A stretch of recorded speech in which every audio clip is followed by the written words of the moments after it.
Hi, this is Jane, and today is day 16 of my 40-day exploration of tenderness.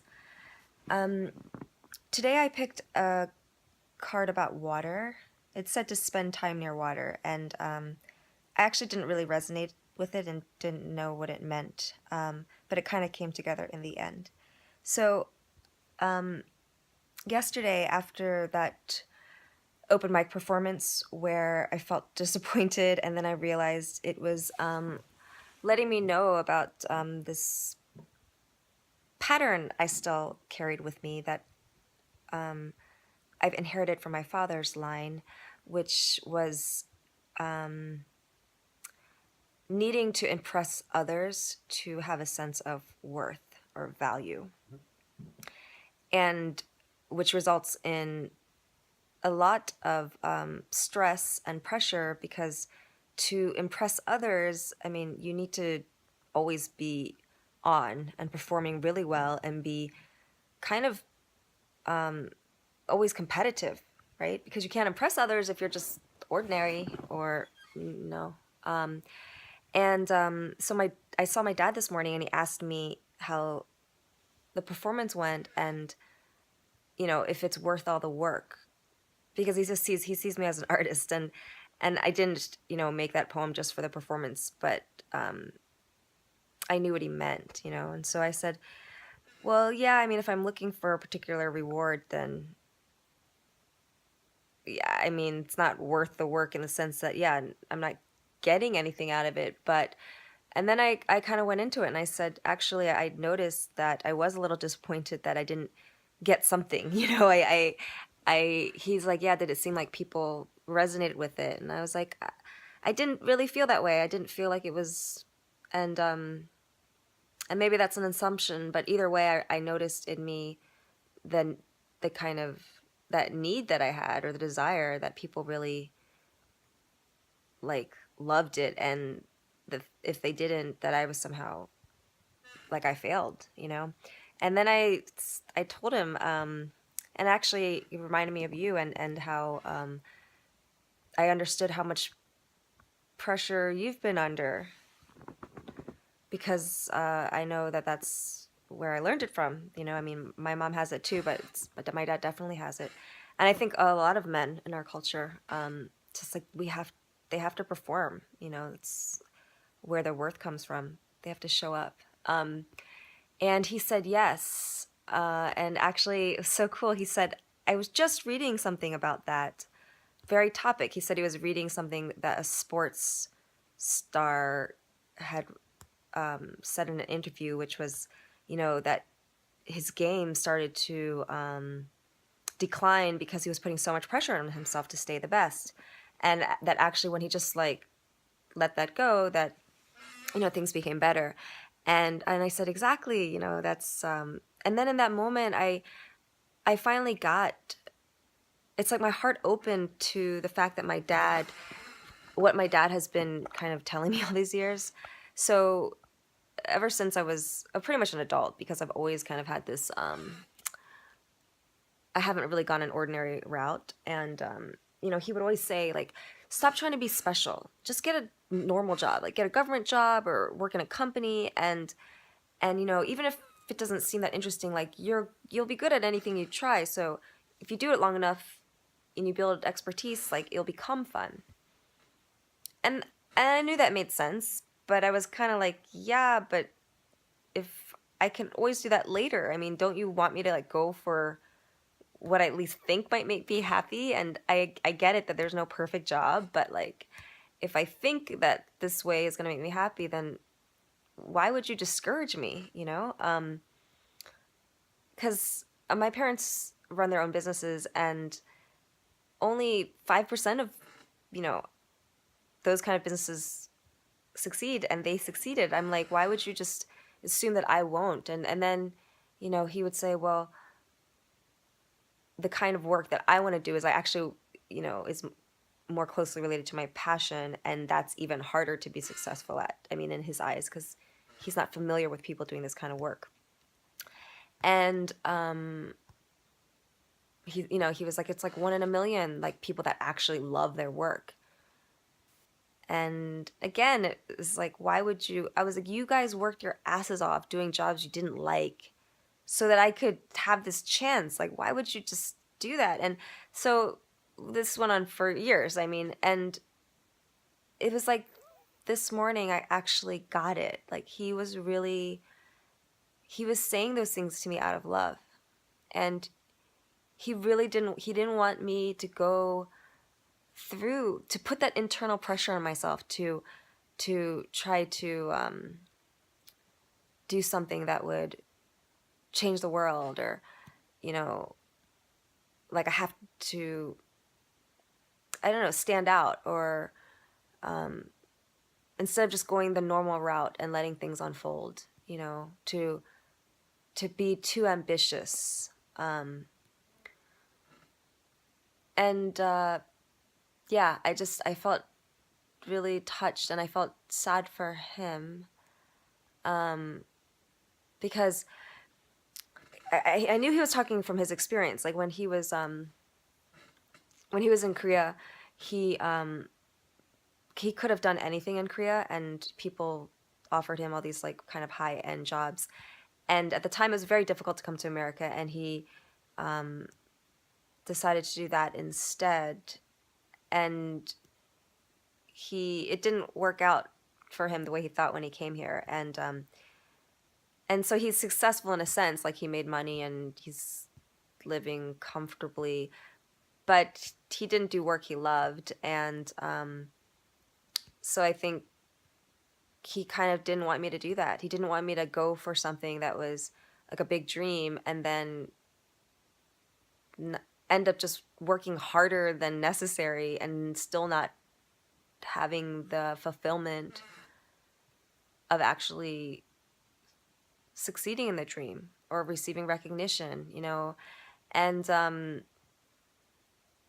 he wanted to protect me from that. And I mean, I knew it before. I knew he was, but I just saw it as, oh, you're saying it out of fear, and like don't put your, you know, your past regrets on me, you know. And I really never received it. Like he loves me, and he doesn't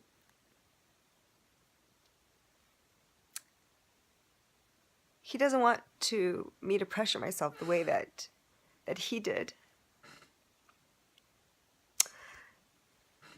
So I was really just looking at that today, like, you know, if you've watched the last couple of videos, as I was going between this like drive to have this healthy discipline and commit, and to being like, no, I don't need to do that. Like, fuck the structure, just trust and be open at every moment.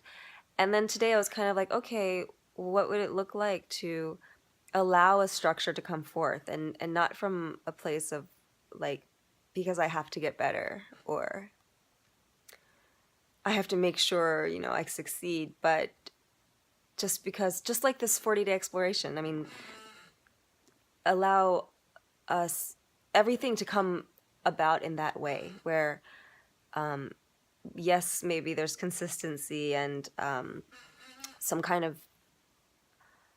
there's evolution, there's momentum, there's, you know, actions that are taken, but they come from, they're not coming from a place of control.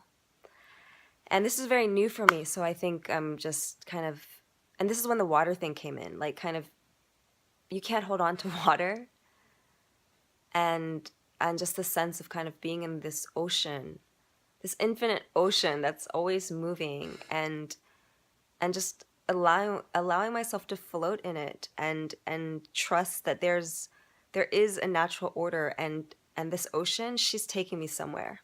And yeah, and I don't really know where, and it's scary. So, and the other theme today was joy. So again, what would it look like to really have joy be the motivation? And also it went back to this whole thing about my work. I think it's such a seductive trap, this whole spiritual thing, and how we want to help people. Like I want to change the world and I want to help people but it's, and I really do, but I could sense like this whole pressure thing. There's a part of it that just totally comes from ego. It's like look how great I am, you know. I heal people, and that's really not where I want to come from. But it was kind of like it's kind of an unconscious thing, right? It's like this part of us that wants to be significant, and so I really I don't want to be working from that place. I don't want to be creating a program from that place where it's like I have something to teach you, and yeah, I don't want any of that kind of energy in what I do. So, but it's the only reason it's there is because I actually feel insecure. It's because I don't trust, and so that's why that comes out. It's like if I'm just myself, if I'm just relaxed and myself, like that's not gonna. No one's gonna want that, or I can't be in the world like that. I have to like prove or do something, show up with something, and so I decided, keep going back to what brings me joy. Don't even say it's for other people or I'm serving other people. Like what serves me? What nourishes me? Start from there, and then like keep going back to that. Because that's how we help people, like by helping ourselves and not getting into this headspace where it's like not even like martyrdom, because that's going too far, but just because it's separation, right? If I think, oh, like I have to do this work to reach these people, it's saying that those people are actually separate from me, and so yeah, I guess just trusting that if I really keep going back to focusing on what makes me happy, then the work naturally arises from that. And I think it starts from there. It started from there, and like there are things about my work that do make me happy, but then the ego kind of comes in and starts trying to control it or make it perfect, or I don't know. It can be so subtle. So today I did this just kind of like a personal art project that wasn't a big deal. I just did it really quick, and I just picked up magazine images without thinking about it too much and put them down. And then afterwards, I just, it was like a visual conversation with the part of myself that is beyond my mind. I just asked it to show me, just show me, and help me to let go, to just see what's really going on, and it was interesting. What it said to me was, I'm creating my world through desire, and rewriting this black and white story and bringing in full color. And it's growing. It's growing, and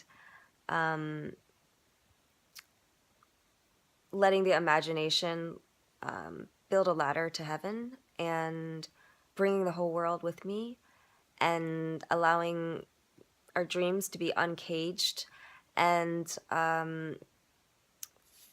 letting the chairs fly, like just letting the structure go, letting go of control, so that true order can reveal itself.